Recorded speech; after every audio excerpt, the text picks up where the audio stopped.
Welcome everybody to Market Masterclass on the 24th, Monday of April, and we're looking at an unusual economy caught in the middle of struggle and strife. It's on the eastern border of Iran. It's one of the 34 provinces of Afghanistan. It's called Herat. You've got Herat city, which has a population of 436,000 people. You've got Herat province, which has got approximately 2 million people in it. In Afghanistan, the country which has an estimated 32 million people overall.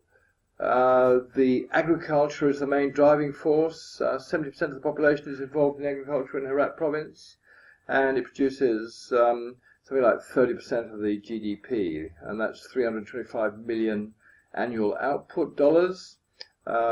Services produce 465 million output, and industrial, which includes mining, $425 million output per year. So in the agricultural base foundation of the whole province, we're talking about the production of wheat, pulses, oilseeds, veggies, and saffron.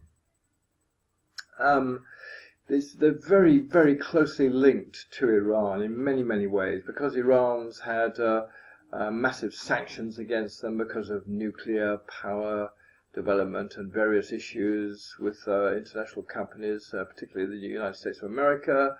There's a ban on all sorts of imports and exports. So Iran deals quite extensively with Afghanistan and with Herat as a border post.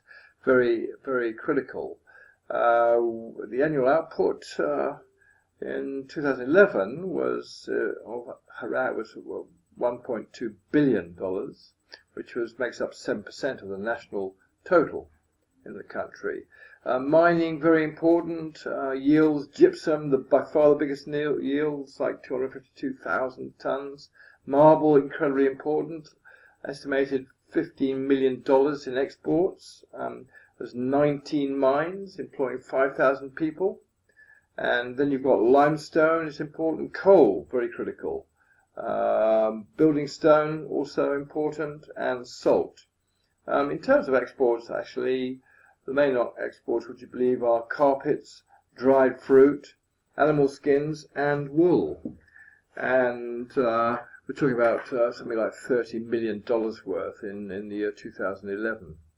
Mainly, as I say, trading with Iran. Substantial trade also with Turkey and the United Arab Emirates, also creeping up in the import-export business. Imports massive from Iran and very important for their exports. Of course, we're talking about a country that's in turmoil, political turmoil, military turmoil.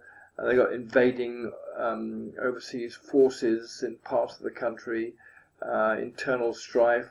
A lot of people in Herat were previously exiled in Iran, have come back with the Iranian Muslim outlook, and that's been sort of introduced big time into this area.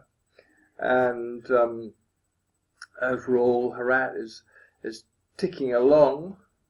As I said, substantially driven by agriculture.